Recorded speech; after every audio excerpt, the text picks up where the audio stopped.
já decidiu que a segunda partida será no Independência. O Galo tem mando de campo, poderia optar entre o Mineirão e o Independência. Está feita a decisão. Vamos falar com o Jaime Júnior e o Henrique Fernandes.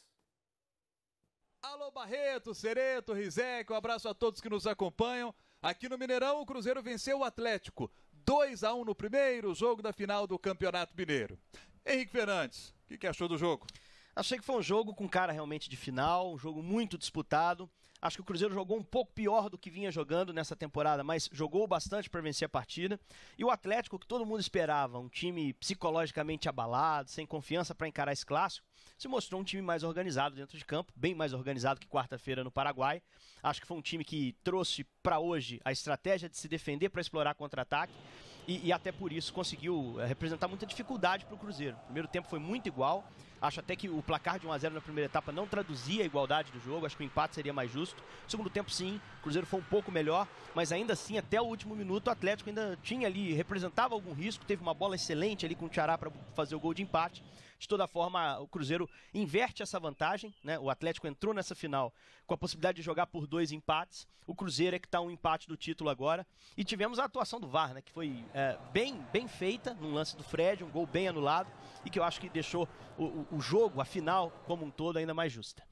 Esse segundo jogo da final do Campeonato Mineiro vai ser no dia 20, no sábado que vem, porque Atlético e Cruzeiro vão jogar a Libertadores da América no dia 23. Se o jogo fosse no domingo, teríamos ali 2 dias apenas de intervalo entre o jogo da final do Campeonato Mineiro e os jogos de Atlético e Cruzeiro na Libertadores. Por isso veio para sábado. E aí a outra opção era que esse jogo fosse na quarta, mas fica marcado para o sábado, que pode ser muito importante para o Atlético, principalmente. Casares e Luan saíram machucados dessa primeira partida, vão ter um prazo um pouco maior para recuperação.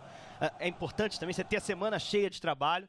E pelo lado do Cruzeiro, primeiro o Cruzeiro aguarda essa definição em relação ao local do jogo, né? O Atlético amanhã vai anunciar se o jogo é no Independência ou no Mineirão. O Cruzeiro apenas aguarda. O Mano disse que o jogo ser sábado não atrapalha a questão de logística para chegar à Venezuela para o jogo da Libertadores. E o Cruzeiro vai ter uma semana teoricamente mais tranquila para trabalhar, porque tem a vantagem, porque joga pelo empate. Lembrando que tivemos 2 expulsões também no jogo de hoje, já no finalzinho do jogo. Desfalques certos para o próximo jogo. Adilson pelo Atlético, Rafinha pelo Cruzeiro, expulsões bobas, tolas no último lance do jogo, mas sem dúvida no sábado teremos uma grande final, uma final que está em aberta. Para o Cruzeiro, só 2 caminhos. Ou o Cruzeiro é campeão invicto, com um empate ou a vitória sobre o Atlético, ou ele é vice-campeão. O Galo precisa de uma vitória simples, está vivo nessa decisão.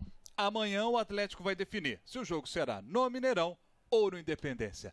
Barreto, Cereto, Rizek, grande abraço, bom trabalho para vocês. Valeu, Jaime, valeu, Henrique. Temporada até agora impecável do Cruzeiro, né? Espetacular. 100% na Libertadores, invicto no Campeonato Mineiro e um empate do título.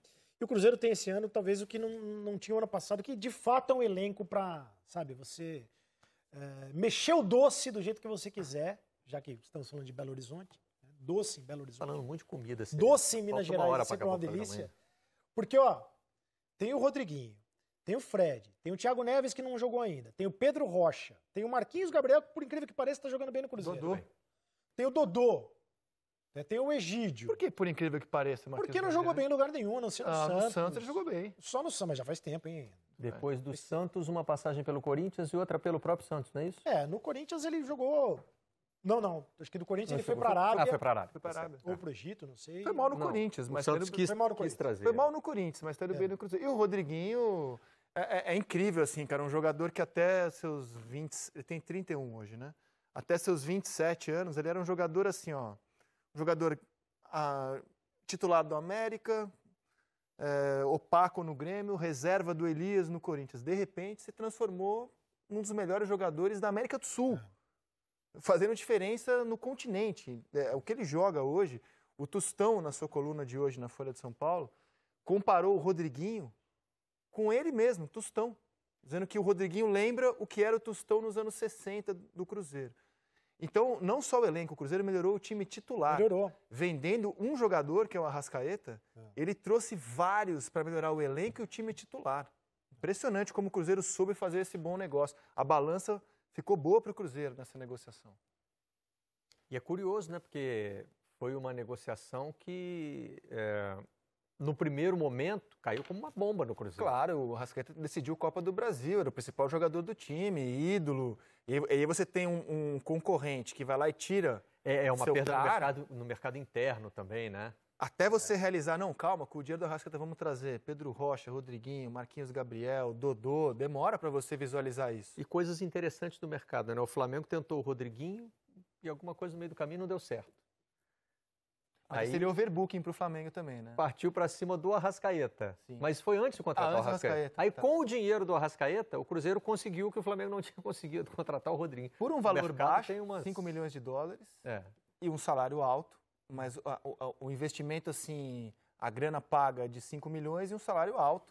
Mas é um salário, assim, que se paga para os principais jogadores no Brasil, que se paga para o Everton Ribeiro, que se paga para o Arrascaeta, um salário bom para um jogador que atua no Brasil. Foi um baita negócio para o Cruzeiro. O Cruzeiro vai estar na lista aí, que a gente vai fazer provavelmente, aquela lista que ninguém acerta. Quais são os favoritos para o Campeonato Brasileiro, quando começar? Preparem-se. O Cruzeiro vai estar nessa lista. Vai. Claro que vai estar nessa lista. Vai estar no pote 1. Mas a sua lista tem quantos times, geralmente? A minha tem uns 8, que é para não errar mesmo.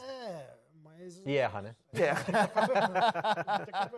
A gente vai falar Cruzeiro, Palmeiras, Flamengo. Não sei se vai passar muito disso esse ano, não. Bom, vamos ouvir primeiro o cara que está mexendo o doce aí, como diz o Cereto. Fiquei imaginando aquele tacho de doce, né? E mexendo ali o doce de leite, que é o Mano Menezes. Na sequência, tem o Rodrigo Santana, que é o novo técnico. Negócio de técnico interino no Atlético, ultimamente tem durado muito, né? Ele está no primeiro jogo. E depois o Rui Costa, que fala, o diretor de futebol do Galo, fala sobre a questão da independência. Já temos a informação aqui, né? Vamos lá. E fala principalmente do VAR, que terá seu espaço ainda no programa de hoje. Vamos rodar. Onde que você acha que o Cruzeiro poderia ter melhorado neste duelo aqui, este clássico, para fazer um jogo melhor na sua avaliação? Isso nós vamos guardar o segredo aí para tentar fazer sábado melhor.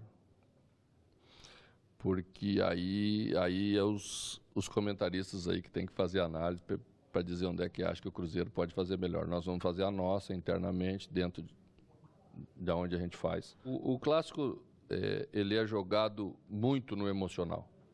Mais do que todos os outros jogos, o clássico é jogado no emocional. E quando o teu adversário está pilhado e começa a reclamar de tudo, e começa a se jogar no chão para cavar faltas ou agravar, às vezes, um lance de falta, você começa a ter que responder na mesma altura, porque senão o jogo começa a pender para um lado só, as decisões do árbitro começam a pender para um lado só e o jogo pode desemparelhar sim.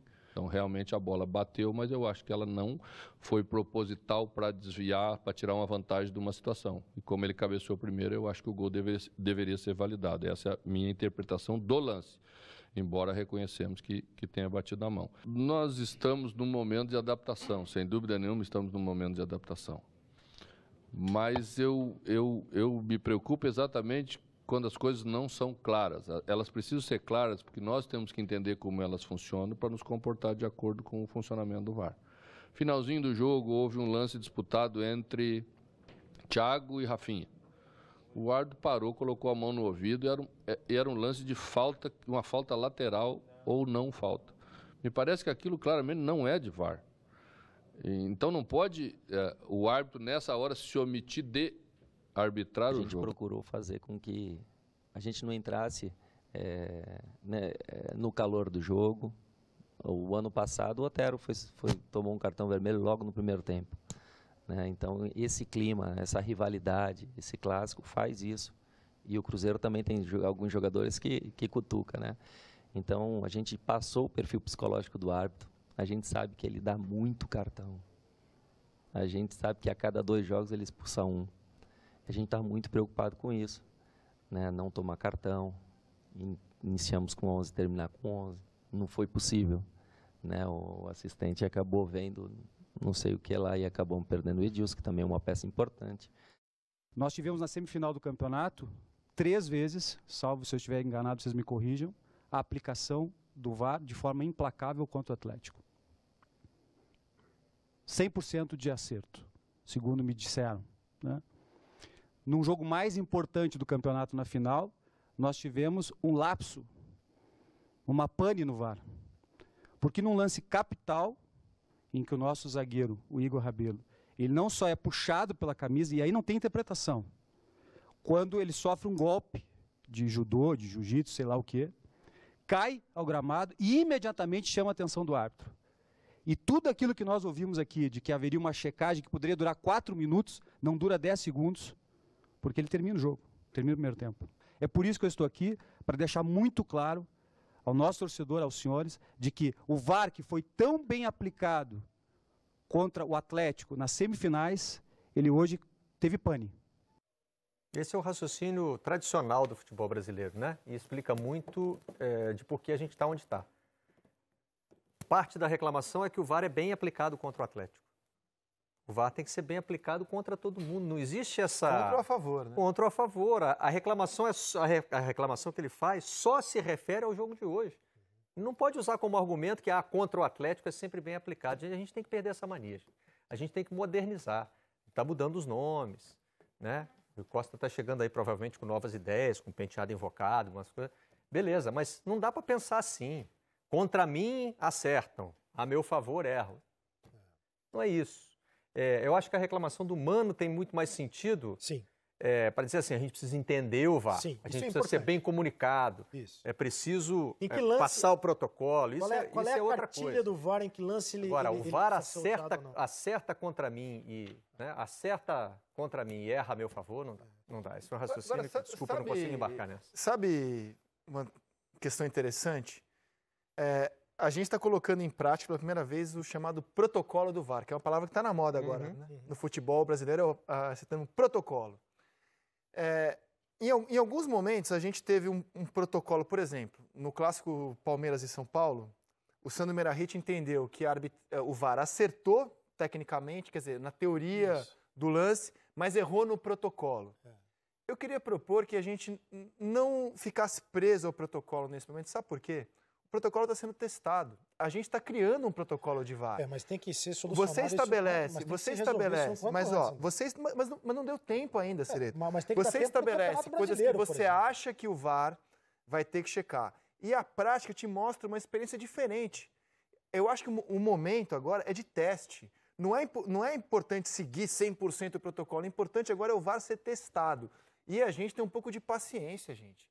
Não é da noite para o dia que o VAR vai se azeitar. Então, eu não sou muito preocupado com o protocolo. Eu acho que o mais importante agora é ver o impacto do VAR no jogo. Por exemplo, o tempo que ele está levando, que está sendo exagerado, está sendo muito.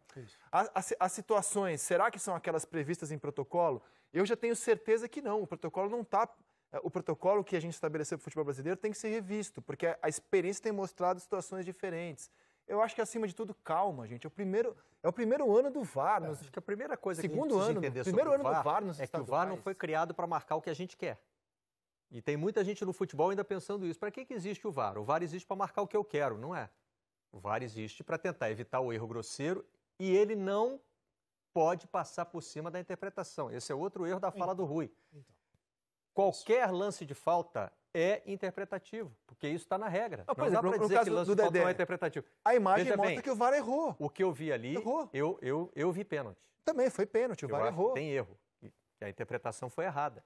Agora, lance de falta é sempre interpretativo, é da natureza da regra. Bom, o PC Oliveira vem aqui daqui a pouco para poder saber. Mas ali foi um erro. Muito melhor nesse lance, eu acho que a reclamação do Galo faz sentido, mas... Calma, gente, é o primeiro ano. O Cruzeiro também vocês queriam que estreasse tudo perfeito? Eu concordo, mas também não precisa acabar a força, não precisa acabar a energia lá como acabou. Acabar a energia. Newton Santos. Mas precisa uma explicação muito boa para isso. Eu concordo em parte com você, só que eu acho que tem que ser, esse protocolo ele precisa estar muito bem definido. As regras do jogo, elas precisam estar muito claras antes de começar o Campeonato Brasileiro. Senão vai ser uma... Você imagina 38 rodadas, a cada rodada a gente vai ficar discutindo aqui, se foi lance interpretativo, se não foi lance interpretativo. Mas já era assim antes do VAR. Mas o VAR não veio para resolver? Se o VAR não resolve, alguma coisa está errada. Mas se o Mano diz que o árbitro coloca a mão no ouvido, que é um sinal que ele dá, inclusive, para os jogadores e para o público, de que ele está ouvindo instruções do VAR num lance de bola lateral, tem alguma coisa errada. Pois é. Gente, outro dia um árbitro de Copa do Mundo, foi o Roldan, né? Vilmar Roldan, chamou o VAR num jogo que não tinha VAR. O cara é árbitro de Copa do Mundo. Já teve jogador pedindo em jogo que não tinha, mas não tinha VAR. Mas aí o árbitro... É uma fase de teste. Eu acho que estranho é querer que ele já estivesse funcionando assim 1000%. A gente vai ver bizarrice ainda no VAR, com certeza, né?